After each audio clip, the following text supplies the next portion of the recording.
예배 전에 찬송을 한 장 하겠습니다. 322장 찬송하시겠습니다.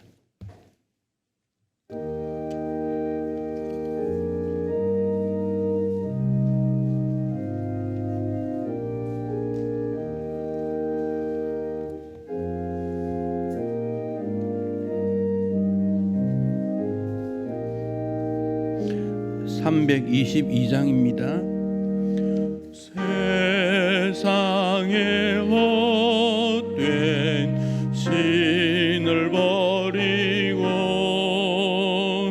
하나님 이름 높여 기리세. 온 천하 백성 모두 나와서 다 같이 하나님만 섬기세. 세상에 헛된 우상 버리고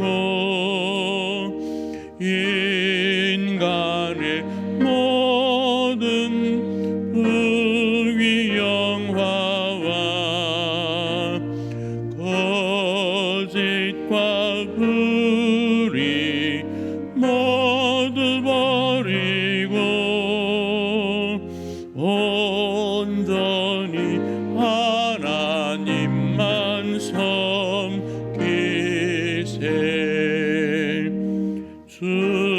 주님의 백성 서로 헤아려 시기와 미움 아주 버리고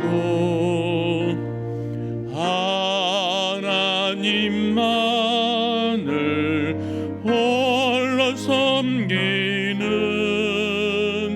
천국을 어서 이뤄주소서.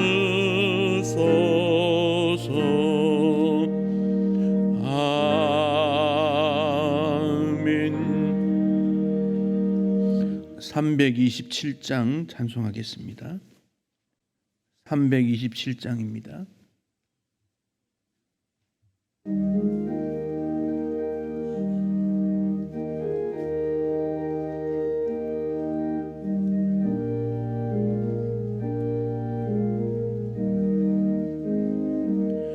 주님 주실 화평 믿음 얻기 위해 너는 정성껏 기도했나.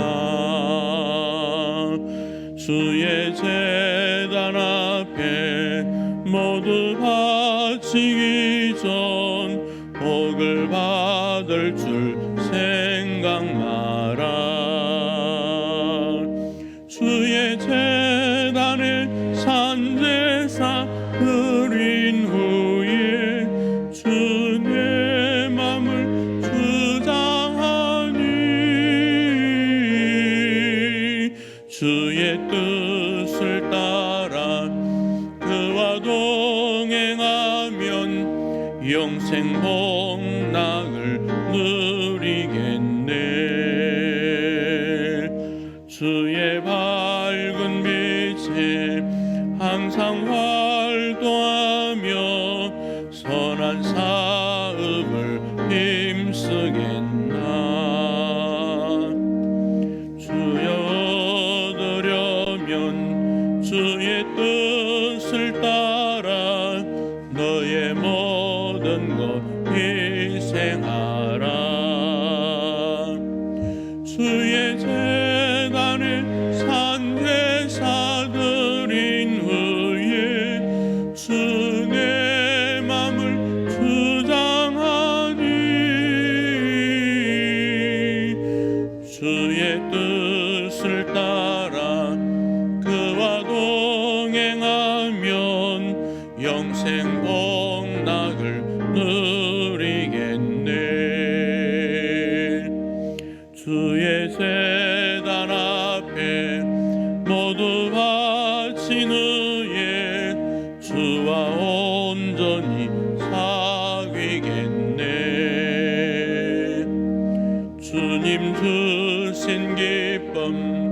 또한 그의 사랑 어찌 말로다 영영하랴. 주의 재단에 산제사 드린 후에 주 내 맘을 주장하니 주의 뜻을 따라 그와 동행하면 영생 복락을 누리겠네.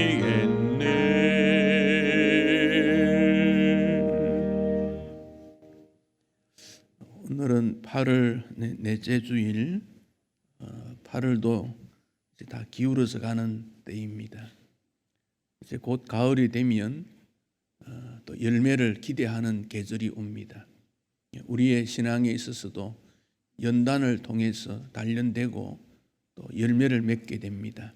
이 모든 일이 하나님의 은혜임을 기억합니다. 감사하며 회개하는 마음과 믿음의 마음으로 예배에 임해야 되겠습니다. 조용한 기도로 주님 앞으로 나아가겠습니다.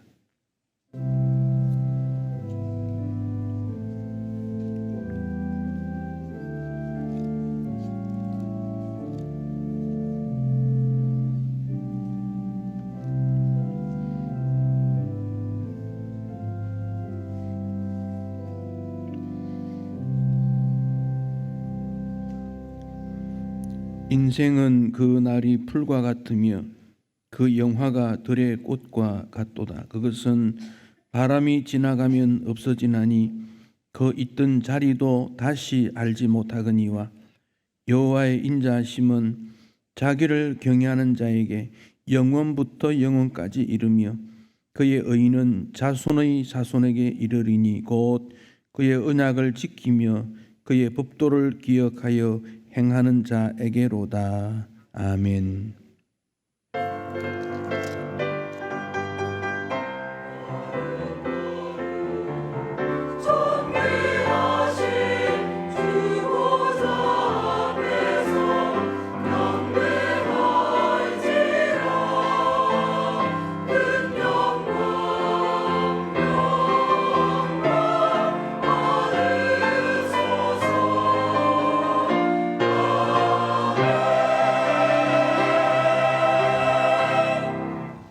거룩하신 주 하나님, 경배와 영광을 존귀를 올려드립니다. 우리를 예배자로 부르셨으니 예수님의 십자가 보혈로 씻어주셨으니 감사할 뿐입니다. 하나님을 아버지라 부르게 하셨으니 자녀된 자로서 주님 앞에 나와 예배하기를 원합니다. 우리의 예배를 기쁘게 받으시며 주의 자녀들에게 필요한 교훈과 말씀과 모든 것들을 채워주실 줄 또한 믿습니다.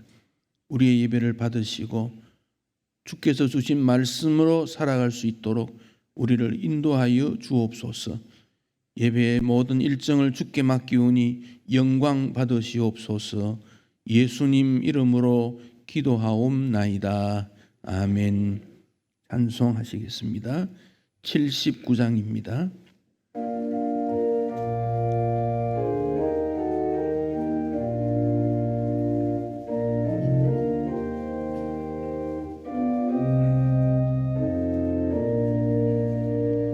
주 하나님 지으신 모든 세계 내 마음속에 그리어 볼 때 하늘의 별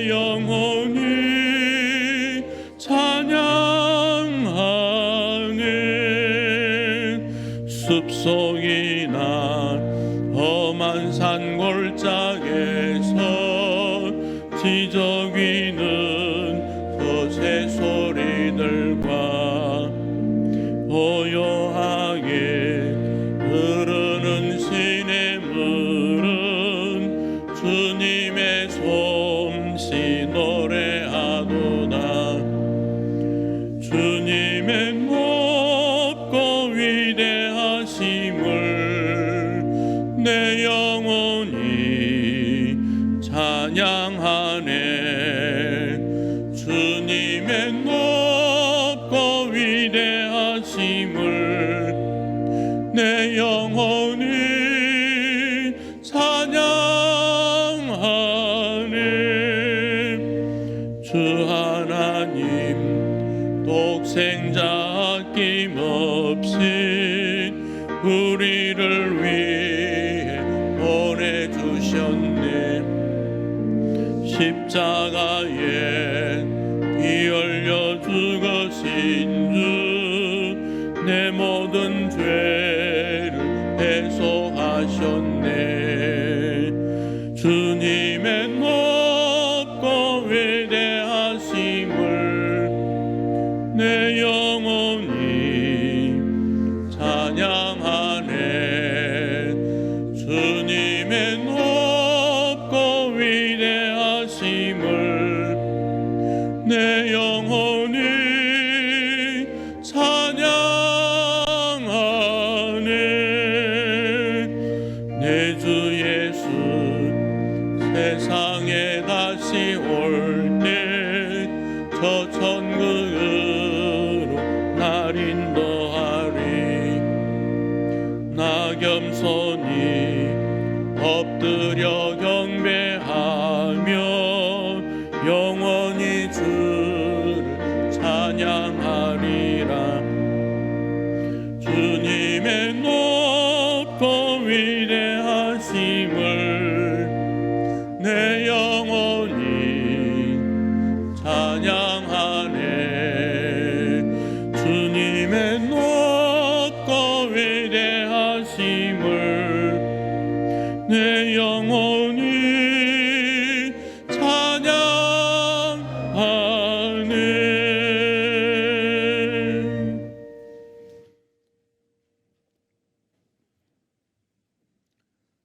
지난 한 주간 지난 날을 돌아보며 우리 자신뿐 아니라 이 나라 민족 공동체에 이르기까지 하나님 앞에 허물과 죄로 마음을 아프게 했던 점을 기억하고 회개의 기도를 올리기 원합니다. 기도하시겠습니다. 주 하나님, 이 땅을 굽어 살펴보시옵소서. 억울하여 짓눌려서 탄식하는 자들의 소원을 들어주시옵소서.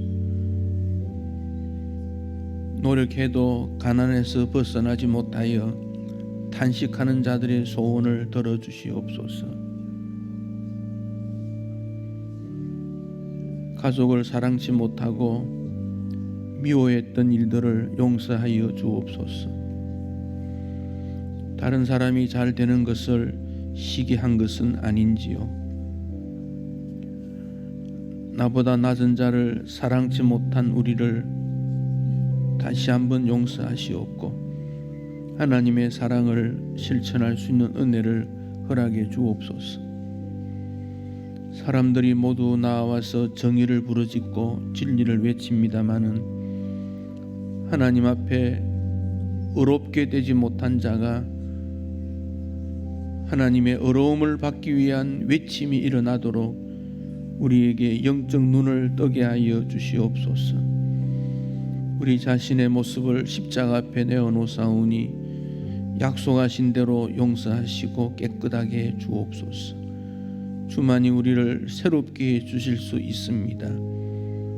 우리를 긍휼히 여겨 주시옵고 주 앞에 정결한 모습으로 예배자로 세워 주시옵소서.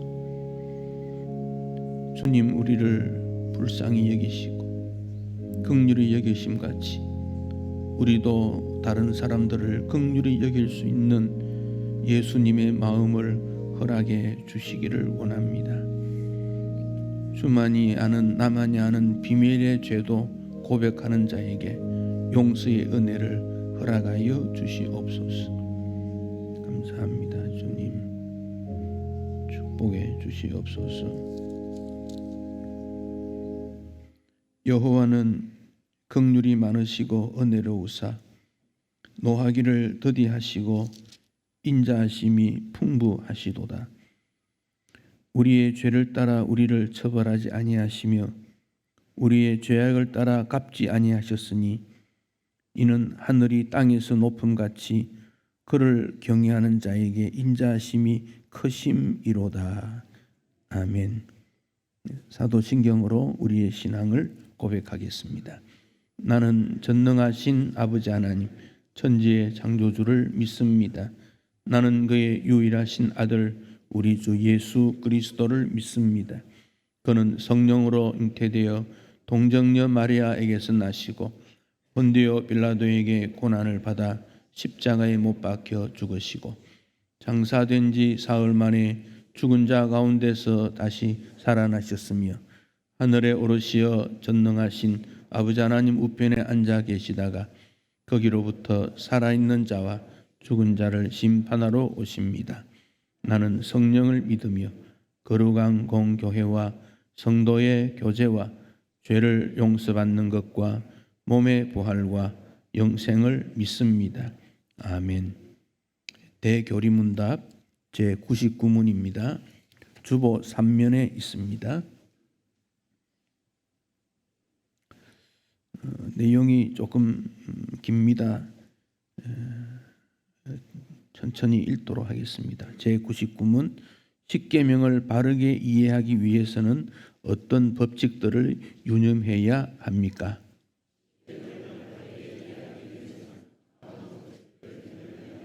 1. 율법은 누구나 다 전인적으로 그 의를 온전히 따르고 영원토록 전적으로 순종할 것을 요청한다. 따라서 율법은 모든 의무에 대한 철저한 이행을 요구하며 모든 죄의 극히 작은 것도 금한다. 2. 율법은 신령하며 말과 행위의 태도뿐만 아니라 이해력과 의지와 감정 그리고 영혼의 모든 다른 능력에까지 영향을 미친다. 3. 여러 가지 점에서 동일한 것이 몇 계명 중에 요구되거나 금지된다. 4.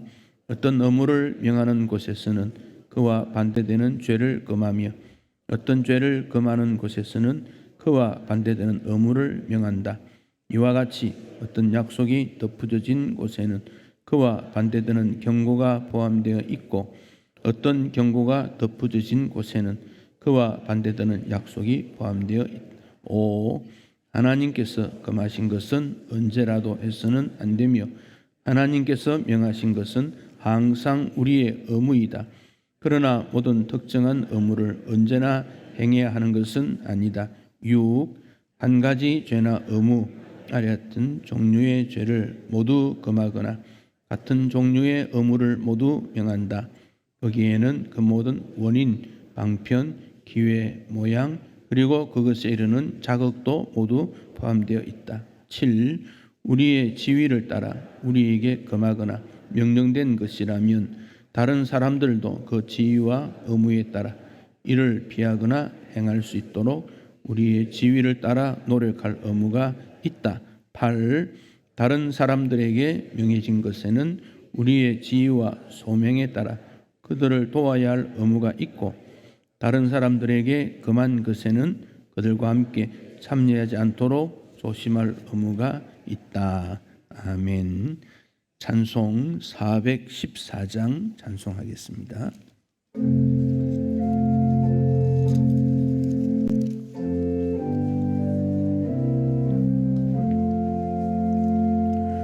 이 세상은 요란하나 내 마음은 늘 편하다. 구주의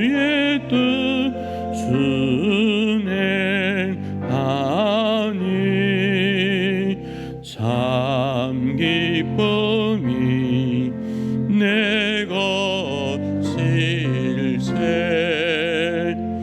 이 세상은 늘 변하고 험악한 일 참 많으나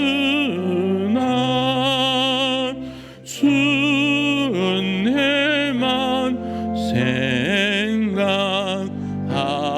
생각하니 참 기쁨이 내 것일세.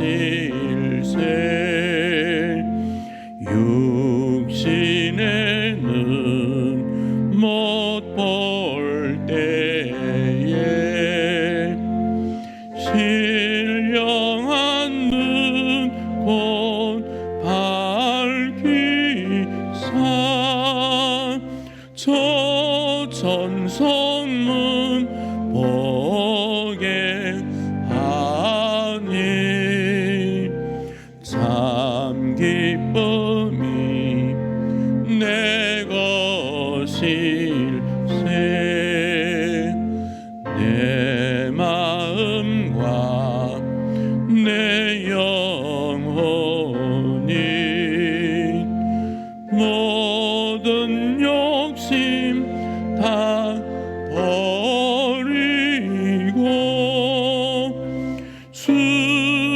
순애로 성결하니 참 기쁨이 내 것일세. 이 육신의 복락보다 신령한 복 더 좋으니 내 맘과 뜻 다하여 저 천성만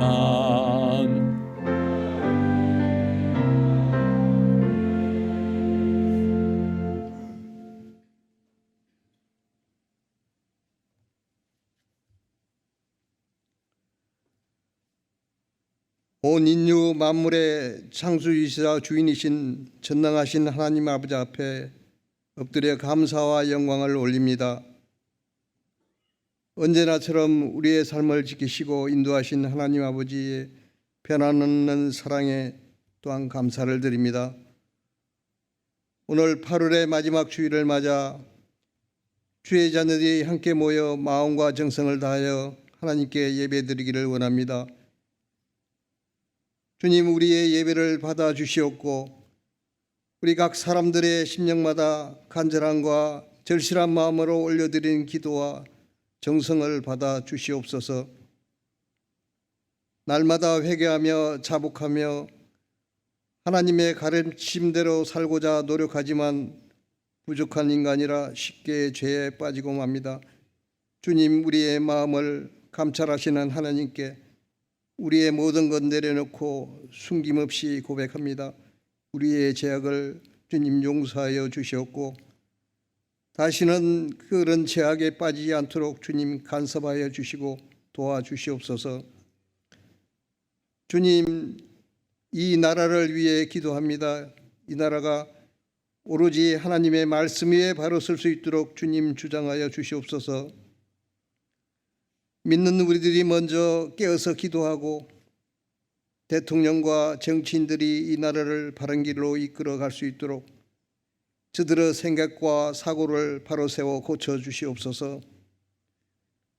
정치적 경제적으로 혼란스러운 이때 하나님을 찾아 기도하며 우리의 부족함과 잘못이 무엇인지 깨달아 자숙하고 회개하고 새롭게 변화되는 이 나라가 되게 하여 주시옵소서. 어느덧 계절의 변화를 느낄 수 있는 정도의 기온의 차이가 있습니다. 2009년 종반을 향하여 빠른 시간이 지나갑니다.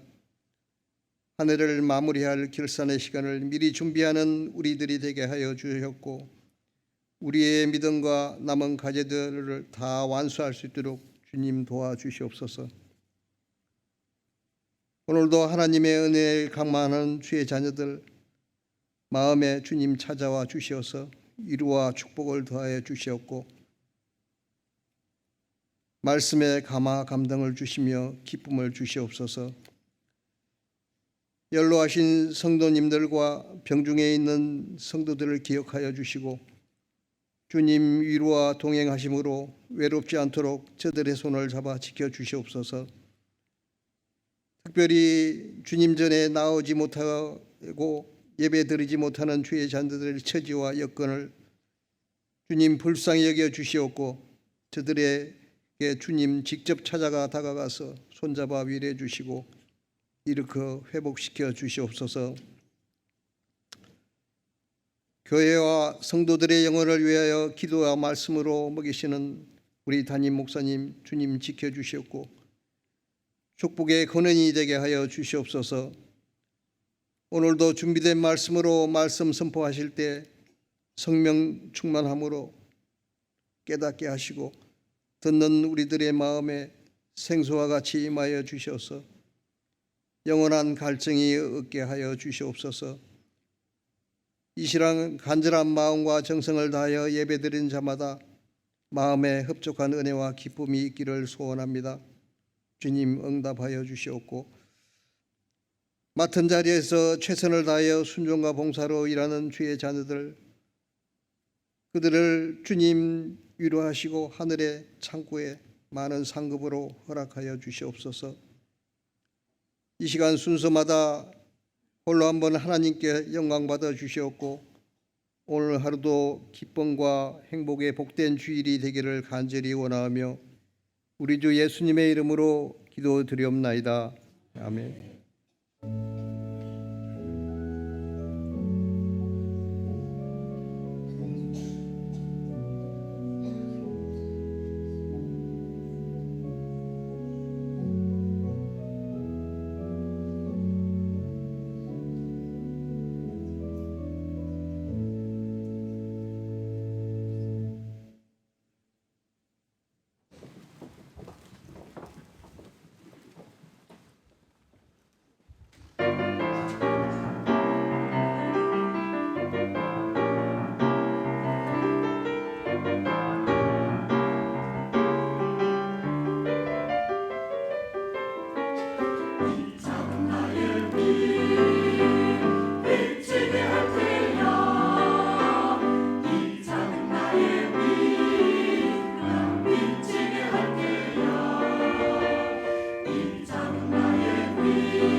에스겔 8장입니다. 구약 성경 1159페이지 있습니다.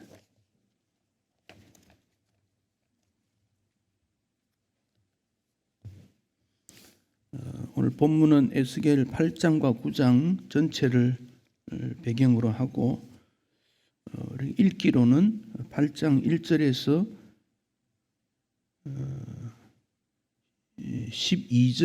12절까지만 교독하도록 하겠습니다. 8장 1절 제가 읽습니다. 여섯째 해 여섯째 달 초 닷새에 나는 집에 앉았고 유다의 장로들은 내 앞에 앉아 있는데 주 여호와의 권능이 거기에서 내게 내리기로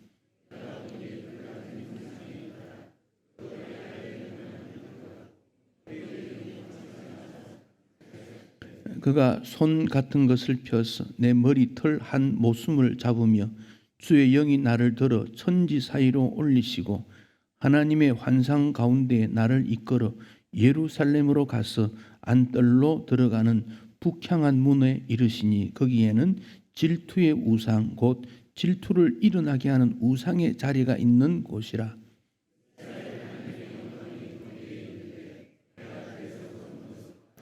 그가 내게 이르시되 인자야 이제 너는 눈을 들어 북쪽을 바라보라 하시기로 내가 눈을 들어 북쪽을 바라보니 제단문 어기 북쪽에 그 질투의 우상이 있더라.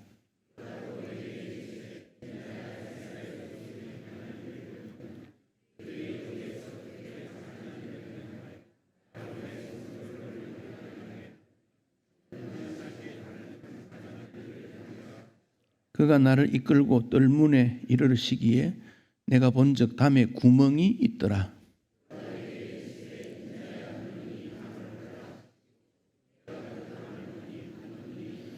또 내게 이르시되 들어가서 그들이 거기에서 행하는 가증하고 악한 일을 보라 하시기로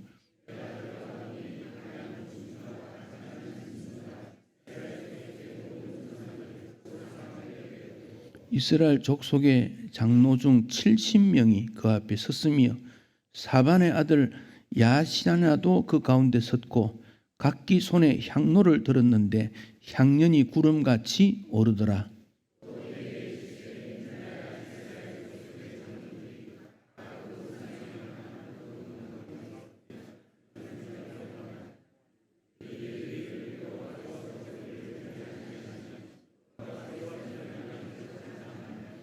아멘. 거기까지 보겠습니다. 우리 사람은 겉과 속이 같으면 참 좋은데 다를 때가 많이 있습니다.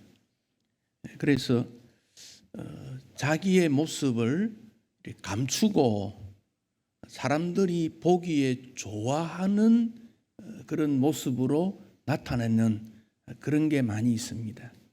이걸 이미지 시대 그런 말을 합니다. 미국의 제9대 해리슨이라는 대통령이 아주 부유한 집에서 태어났습니다. 대통령으로 출마하면 이 서민들이 볼 때 저 사람은 귀족이고 아주 부유하니까 그래서 표를 많이 줄 것 같지가 않아서 통나무 집에서 사는 보통 사람이라는 이미지를 심어 주었습니다. 그래서 사람들이 우리와 같은 보통 사람이구나. 그래서 당선이 됩니다. 1841년 3월 4일 그날 비가 많이 내리는 날 추운 날씨였는데 취임을 하게 되는데 전쟁 영웅의 그 패기가 있다는 것을 보여주기 위해서 외투를 입지 않고 또 젊음을 과시한 그때 68세라 그러는데 젊음을 과시하기 위해서 1시간 반 동안 취임 연설을 했습니다. 그것이 계기가 되어서 급성폐렴에 걸렸고 한 달 만에 3월 4일에 취임했는데 4월 4일에 죽고 맙니다. 부자 이미지 또 젊다는 이미지 이런 거 다 감추어서 가난하다, 나는 건강하다, 강하다 이런 이미지를 내세운 것은 좋았는데 그만 결과가 허망하게 되고 말았습니다. 선거 때가 되면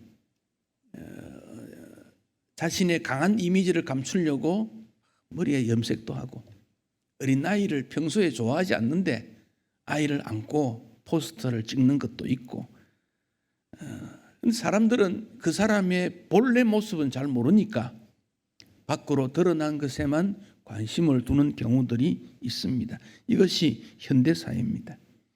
없는 것을 있는 척, 있는 것을 없는 척, 진실에 관심 없어도 바깥으로 드러난 것을 따르는 현대인의 모습이기도 합니다. 어떤 사람이 친구가 외국에 나갔다가 오면서 가방을 하나 선물을 해줬습니다. 가방을 보니까 메이크도 생소하고 마음도 들지 않고, 그러나 친구가 사준 거니까 며칠은 사용해야 되겠다. 그래서 들고 출퇴근을 합니다. 어느 날 그 가방이 TV에 광고가 나오고 유명 배우가 들고 다닙니다. 이 가방이 좋은 가방이구나. 그 친구에도 고맙다고 생각이 들었습니다. 제품이 진짜냐 가짜냐라기보다는 브랜드 가치에 더 관심을 둡니다. 브랜드 가치는 미디어 활용으로 달라지기 때문에 광고 비용이 얼마나 많이 들어가는지 모릅니다. 현대인이 지혜로운 것 같은데 진짜와 가짜를 잘 구분을 못하고 어리석은 모습인 것을 보게 됩니다. 왜 그렇습니까? 자신이 꿈꾸는 일이 외형적이고 아름답고 귀하고 거기에만 몰두하기 때문에 현재 모습에 만족하지 못하는 그런 모습이기도 합니다. 사람은 모든 일에서 자유로울 수 있는 사람이 몇 안 되고 실제로 자유가 어렵습니다. 그러나 하나님을 믿는 이 믿음 안에서는 자유할 수 있다. 우리 예수님의 가르침입니다. 진리가 너희를 자유롭게 한다. 진리가 뭡니까?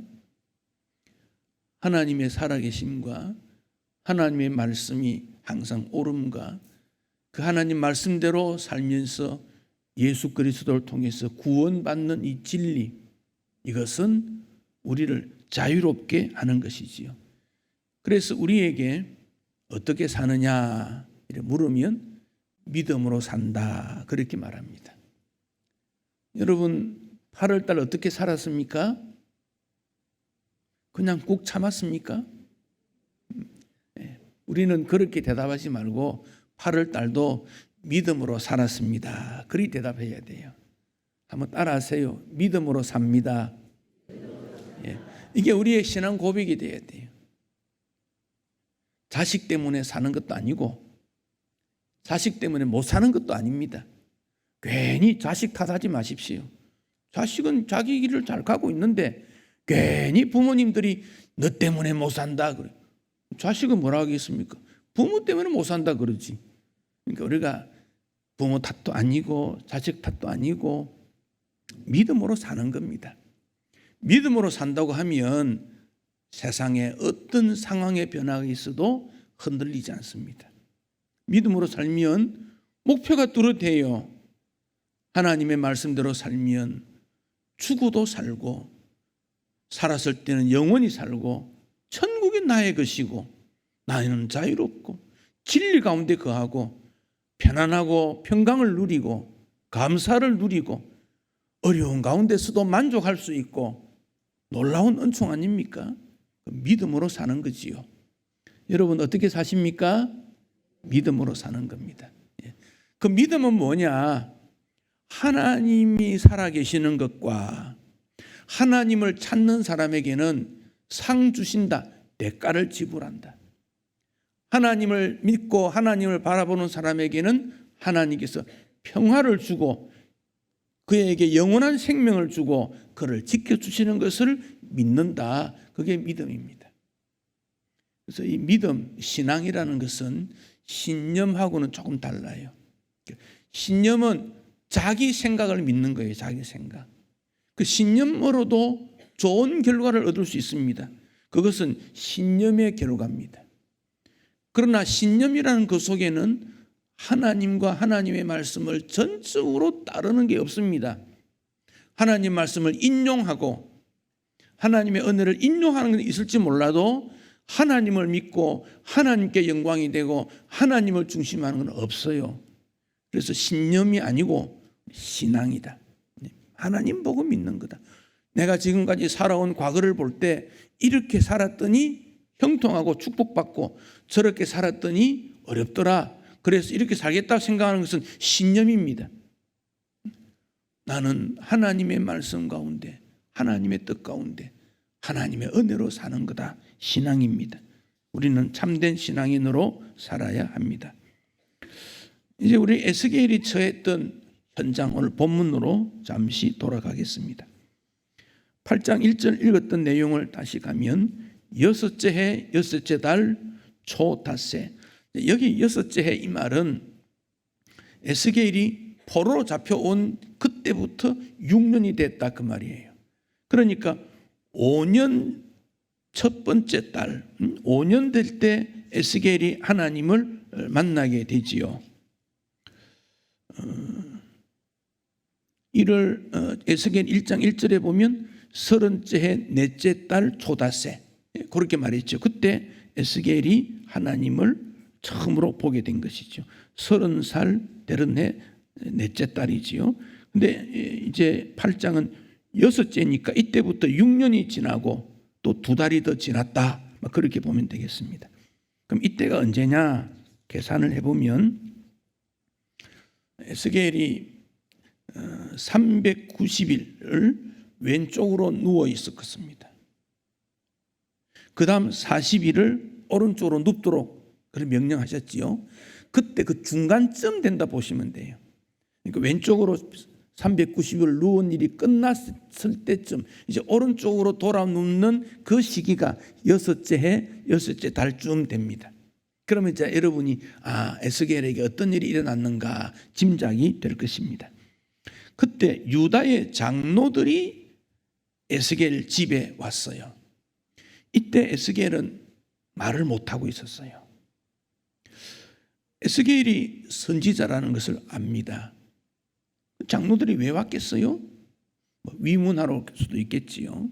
그러나 에스겔 앞에 앉았다는 말은 하나님께서 무슨 말씀을 주시는가 그래서 찾아왔다 그런 뜻이에요. 여러분 교회 왜 옵니까?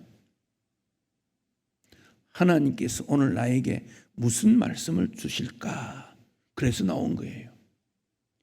오늘 가서 예배 안 드리면 벌 받을 거야.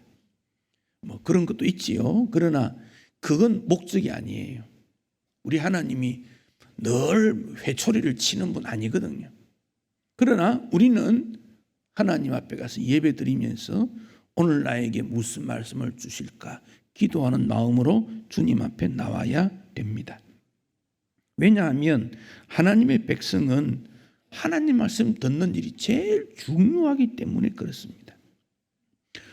그럴 때 에스겔이 환상을 보게 됩니다. 2절 불같은 형상을 보는데 이 대상이 사람 같은가 이런 하여튼 그런 거에 잘 모르겠어요. 에스겔이 불같은 형상인데 허리 위에는 이걸 보니까 사람 어떤 형상이 아니겠는가 하는 생각이 듭니다. 허리 아래는 불 같고 허리 위에는 광채가 나서 붉게 단 쇠 빨갛게 불에 그을린 쇠 같았다 그랬습니다. 이걸 왜 보여줬겠습니까?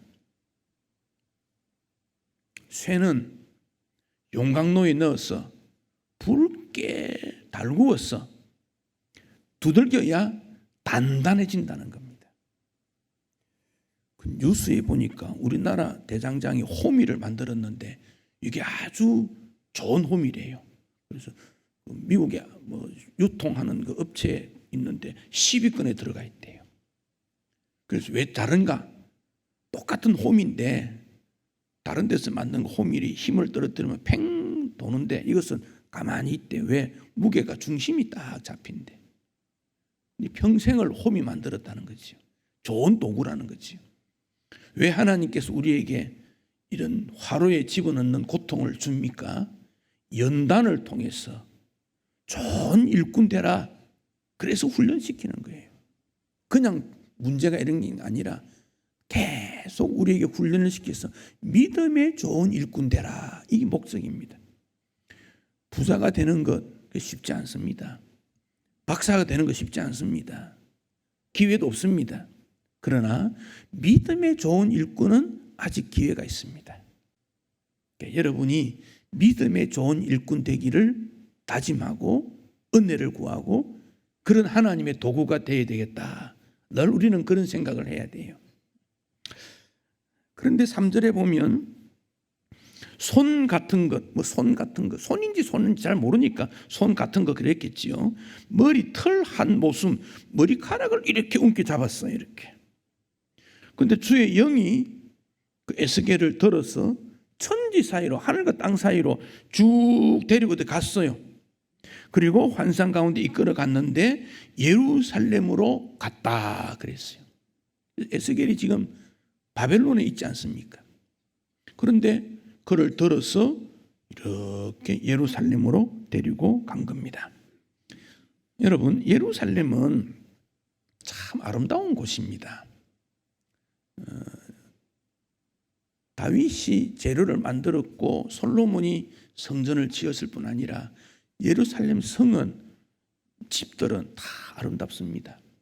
그래서 고대 예루살렘의 구도심, 신도심이 있는데 구도심에 가면 지금도 참 어떻게 이렇게 1000년이 지나는 동안 이렇게 아름다울 수 있을까? 그래서 사람들이 유럽에 구경 가는 이유가 그거 아닙니까? 아름다워요. 여인들은 다 치장을 하고 멋지게 보였고 자녀들은 외국에 유학 보내고 평화롭고 겉으로 보는 예루살렘은 문제가 없어요. 그런데 그 예루살렘에 있는 사람들의 신앙 상태는 어떤가 하는 거예요. 지금 주의 영이 에스겔을 데리고 예루살렘으로 데려가는 것은 예루살렘에 있는 신앙의 모습을 보여주는 것입니다. 그 신앙의 모습 보여준 게 4가지가 나와요. 8장에.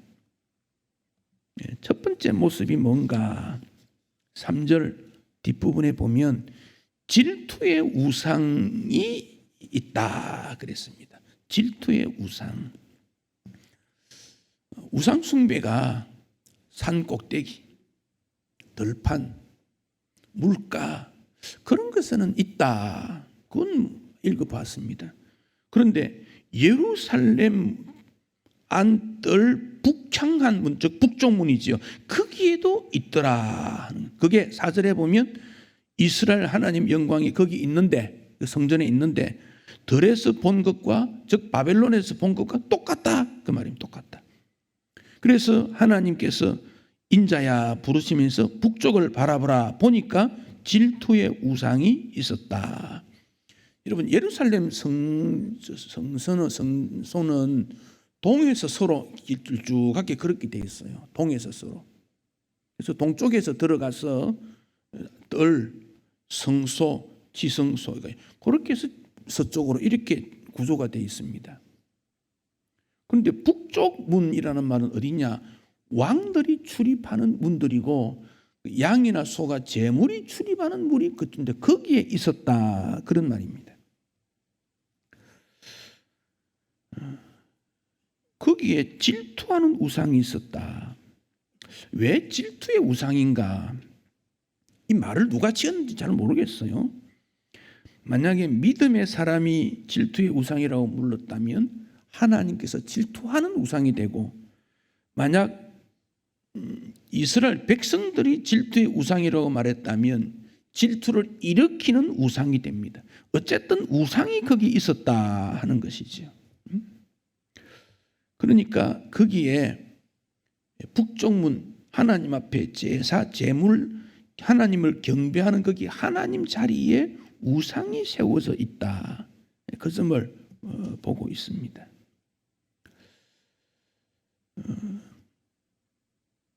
특히 예루살렘 안뜰로 들어가면 노수로 만든 단이 있습니다. 번제단이지요. 번제단. 그 번제단은 제물을 잡아서 불에 태우거나 또 재물을 잡는 노수로 만든 제단인데 그 목적은 죄의 용서가 그 목적입니다. 근데 거기에 우상이 있다. 그 점을 지금 강조하고 있습니다. 6절 뒷부분에 가정한 일이라고 했고 더 큰 가정한 일을 보겠다. 그리고 7절에 뜰문에 이르렀으니까 담이 있는데 구멍이 하나 있었다 그래요. 8절에 담을 헐었습니다. 가니까 담을 허니까 조그마한 구멍이 안에 있어서 사람이 출입하는 데겠지요. 들어가 보니까 10절에 보면 각양, 곤충, 짐승, 우상들이 사방벽에 그림이 쭉 그려져 있어요. 그림 그리는 게 뭐 잘못입니까? 그림이 잘못이 아닙니다. 문제는 곤충, 짐승, 우상의 그림이 그려져 있고 11절 뒷부분에 보면 손에 향로를 들었는데 향년이 구름같이 오르더라. 그 우상들 앞에 기도하고 있었다. 그런 말입니다. 기도하고 있었다. 하나님이 싫어하시는 그런 곤충, 짐승, 우상을 그림 그려놓고 거기에 기도하고 있었다. 여러분, 기도는 우리의 넋두리도 아니고 우리의 소원도 아니고 하나님께서 들으시라고 하는 대화 아닙니까? 대화. 그런데 곤충, 짐승, 우상들 앞에서 기도를 했다. 그 우상 앞에 기도하는 거지요. 11절에 보면 장로 중 70명이 있다. 70명 장로. 장로는 나이가 있고 지도자들 아닙니까? 근데 그들이 그렇게 있다는 거예요. 그러니까 장로의 책략, 지혜가 없어지게 된 거죠. 우상 앞에 서 있는 자가 무슨 지혜가 있겠습니까? 사람 이름이 한 사람 나오지요. 사반의 아들 야사나도 있다. 이 사람이 누군지 구체적으로 설명이 잘 돼 있지 않는데 사람 이름이 거명된 것을 보면 확실한 거지요. 이 말을 듣는 유다의 장로들, 에스겔 앞에 있는 장로들이 이 사람 이름을 들었을 때 움찔했을 거예요. 어이, 그런 일도 있나? 아마 이랬지 않겠습니까? 이런 우상 숭배가 있다.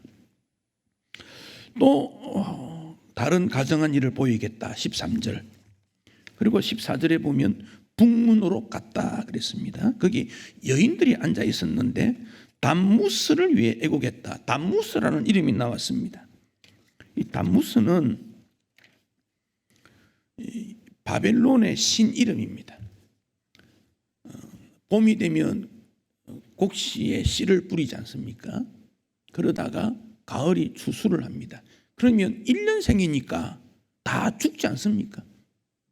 근데 담무스는 봄이 되면 살아났다가 가을이 되면 죽는다고 하는 신입니다.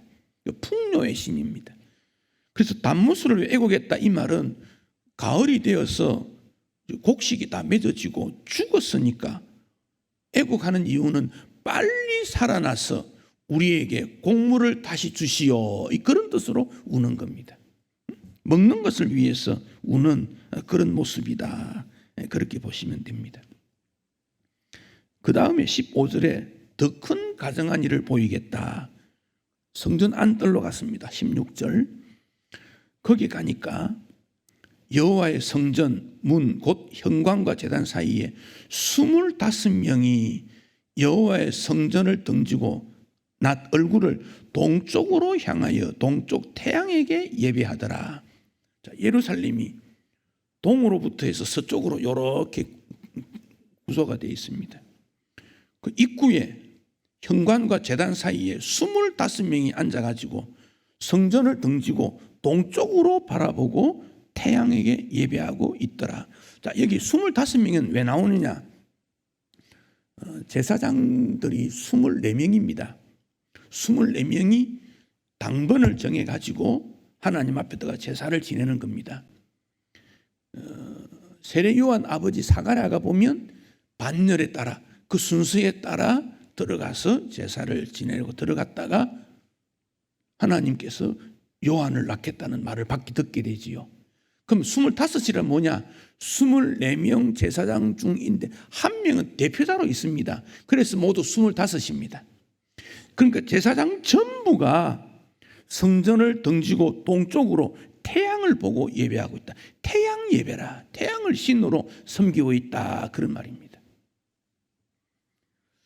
일제가 우리나라를 지배했을 때 신사참배라는 게 있었지요. 신사는 일본 사람들이 죽은 사람을 신으로 모신 게 신사입니다.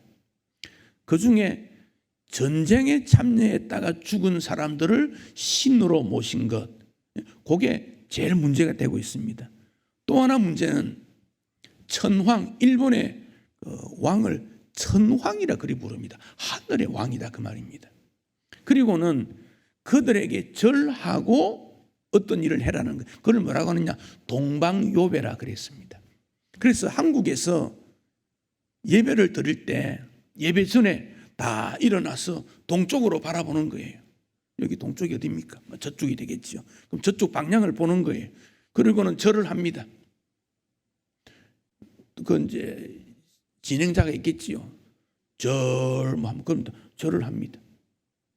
그리고는 앉아서 예배를 드렸습니다. 그게 동방요배입니다.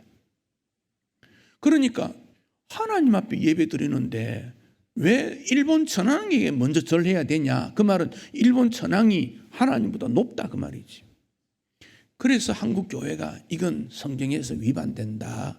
그래서 거부 운동을 했던 거지요. 한 해가 지나고 새해가 되면 동쪽으로 강릉이라든지 동해안에 해맞이 갑니다. 많이 갑니다. 여기도 많이 가본 적 있을 거예요. 그 왜 갑니까? 태양을 보고 힘있게 솟는 것을 보고 올해도 내가 힘있게 살아야지. 그런 정도는 괜찮겠지요. 지나간 세월을 힘든 것 잊어버리고 가서 식사도 좀 하고 가족끼리 친구끼리 파이팅하기 위해 갔다. 그건 괜찮은데 떠오르는 태양 앞에 소원을 빌고 복을 주시오라고 말하고 한 해 동안 지켜달라고 한다면 그건 우상 숭배하고 똑같지요. 태양을 보고 예배했다는 거예요. 태양이 뭡니까? 하나님께서 창조하신 피조물에 불과한 거지요. 하나님께서 태양을 창조해서 이렇게 잘 관리 유지하고 있다. 그러면 태양을 창조하신 하나님을 경배해야지. 그런데 태양을 경배하고 있다는 거지요. 이스라엘 백성들이 범했던 우상 숭배가 뭔가 하는 것을 네 가지 보여주었습니다. 18절, 8장 18절 같이 읽습니다. 그러므로 나도 분노로 갚아 불쌍히 여기지 아니하며 긍휼을 베풀지도 아니하리니 그들이 큰 소리로 내 귀에 부르짖을지라도 내가 듣지 아니하리라. 이건 하나님께서 하신 말씀. 분노하고 불쌍히 여기지 않고 긍휼을 베풀지 않고 큰 소리로 기도해도 듣지 않겠다. 우상 숭배하는 그들과 하나님이 함께 할 수 없다는 것이죠. 9장 1절 또 큰 소리가 들려왔습니다. 에스겔에게 무슨 말이 들어왔느냐? 이 성읍을 관할하는 자들이 각기 죽이는 무기를 손에 들고 나오게 하라. 여러분 이 말씀을 오해하면 안 되고 또 어려운 게 있는데 이걸 보면 이건 누구를 향하느냐면 천사들을 향한 하나님의 말씀인데 이 성읍을 관할하는 자들, 그래서 천사들이 우리가 사는 지역을 관할한다. 이런 논리를 강하게 펴는데 일부는 맞지만 일부는 또 안 맞는 말도 있어요. 천사들이 주의 백성들을 보호하는 건 사실입니다. 죽이는 무기 도구를 갖고 오라. 그래서 2절에 6사람이 나왔는데 죽이는 무기를 가졌더라. 왜 그랬습니까? 우상 숭배하는 자들을 죽이겠다는 거지요. 심판하겠다는 거지요. 그런데 2절 중간에 그 중 한 사람은 가는 베옷, 실로 아주 가는 베옷을 입고 허리에 먹그릇, 서기관의 먹그릇, 서기가 뭐합니까? 글 쓰는 사람이지요. 서기관처럼 먹그릇을 허리에 찼는데 노 제단 앞에 있더라. 그들에게 뭐라고 하느냐 하면 4절 뒷부분에 보면 예루살렘을 순행해서 가정한 일로 탄식하고 우는 자 이마에 표를 그리라. 누굽니까? 예루살렘의 우상 숭배 때문에 울고 하나님 앞에 은혜를 구하는 자는 표시를 하고 그들은 불쌍히 여기고 죽이지 마라. 이 요한계시록에도 이런 내용이 나오지요. 다시 말하면 예수 믿는 고백이 있는 자에게는 심판을 받지 않는다, 그런 말씀입니다. 그러니까 하나님의 심판이 나타나는데 어디입니까? 노제단에서부터. 대상자는 누굽니까? 우상 숭배하는 자들. 확실히 드러나지 않습니까? 이게 오늘의 세상입니다. 자, 9장 8절을 보십시다. 8절, 9장 8절 같이 읽습니다. 그들이 칠 때에 내가 홀로 있었는지라 엎드려 부르짖어 이르되 아하 주 여호와여 예루살렘을 향하여 분노를 쏟으시오니 이스라엘의 남은 자를 모두 멸하려 하시나이까. 에스겔의 기도입니다. 엎드려 부르짖습니다. 아, 주님 이렇게 진노하시고 심판하시는데 다 죽이시려는 겁니까? 여기 남은 자라는 말이 나오는데 이것이 11장 12장에 가면 남은 자에 대한 설명이 나옵니다. 자, 이 남은 자 누굽니까? 우상 숭배하지 아니하고 하나님만 전적으로 섬기는 그들을 말하고 있습니다. 바울이 고린도 교회에 편지하면서 믿는 자와 믿지 않는 자는 멍에를 같이 할 수 없다 그랬습니다. 빛과 어두움이 함께하지 못한다. 죄와 의와 불법이 함께하지 못하고 의와 불의가 함께 있을 수 없다. 분명히 드러나게 된다. 무슨 말씀을 하고 있습니까? 오늘 우리가 하나님을 전적으로 믿고 하나님 말씀 따라 살고 있는가? 어렵게 진리 가운데 믿음으로 살고 있는가? 질문을 던지고 있습니다. 믿는다고 말하면서 겉으로 믿는 것 같은데 마음으로는 믿음이 없고 세상 따라가고 불의와 타협하고 더 행복하게 잘 살려고 하는 인간적 욕망으로 주님을 따르는 것은 아닐까? 우리 자신들을 돌아보고 우리는 믿음으로 오직 하나님 중심에서 하나님의 은혜 가운데서 하나님의 심판을 두려워하며 하나님께 영광이 되어야 되겠다. 오직 믿음으로 살아야 합니다. 하나님 앞에 믿음으로 살아 축복받고 하나님의 은혜 가운데 사는 주의 백성들이 되시기를 축복합니다. 예, 봉헌하겠습니다.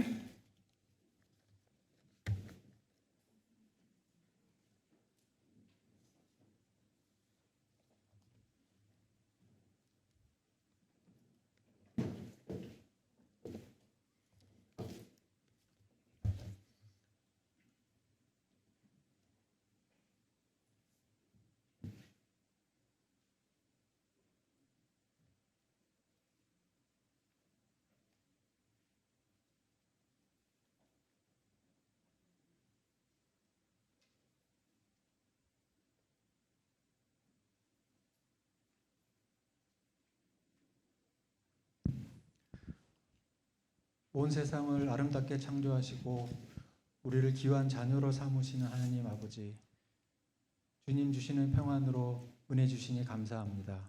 또한 저희에게 이처럼 아름다운 성전을 허락하여 주시고 그 안에서 주님께 예배드릴 수 있게 하여 주심을 진심으로 감사드립니다. 오늘도 귀한 말씀을 먹이시어 우리 영혼의 소원을 만족하게 하시고 한 주간의 삶을 통하여 구원받은 자의 기쁨을 드리게 하신 하나님께 감사드립니다. 지금 감사와 정성으로 준비한 예물을 올립니다. 모여진 예물들이 오직 주님의 영광만을 위하여 쓰여지게 하여 주옵시고 쓰여지는 곳곳마다 주님의 복음의 역사가 일어나게 하시고 주님의 영광만이 온전히 드러나게 하여 주시옵소서. 또한 바쳐진 손길들을 기억하시고 그 손길과 그 가정들에게 하나님의 은혜가 충만하기를 기원합니다. 이 모든 말씀 우리를 구원하여 주신 예수 그리스도의 이름으로 기도드립니다. 523장 찬송하겠습니다.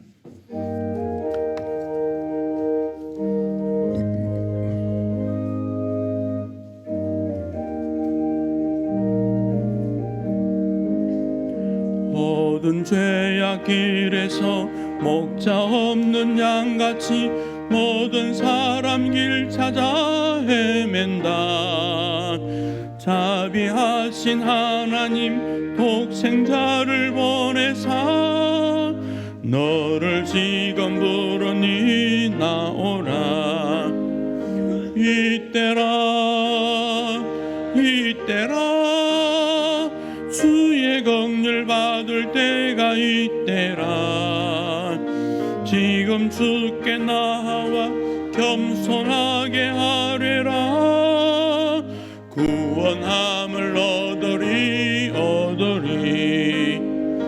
험한 십자가 위에 달려 돌아가신 주 다시 자라나셨네. 기쁘다. 죄인 구원하실 때 어서 주께 나와 그 신 은혜 구하라.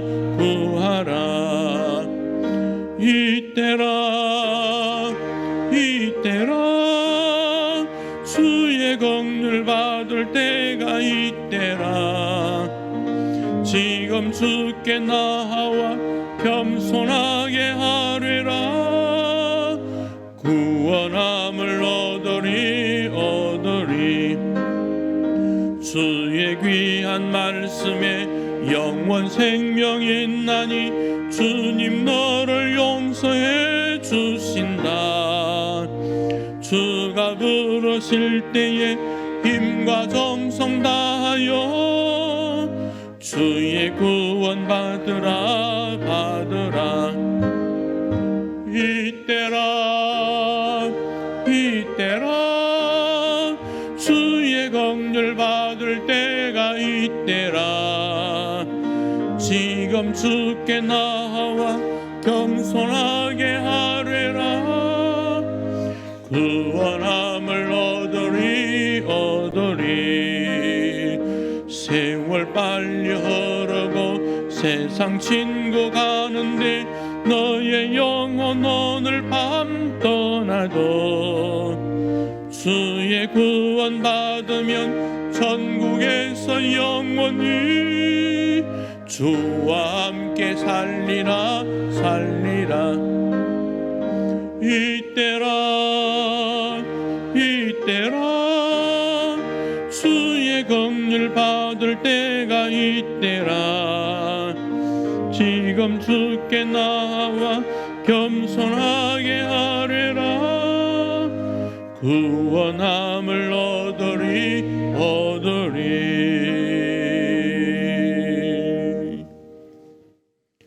우리를 어두운 죄악길에서 구원하여 생명의 길로 인도하신 예수 그리스도의 은혜와 하나님 아버지의 변함없으신 사랑과 성령의 교통 충만하심이 오직 믿음으로 살기를 결심하는 주의 백성들에게 이제로부터 영원토록 함께 있을지어다. 아멘.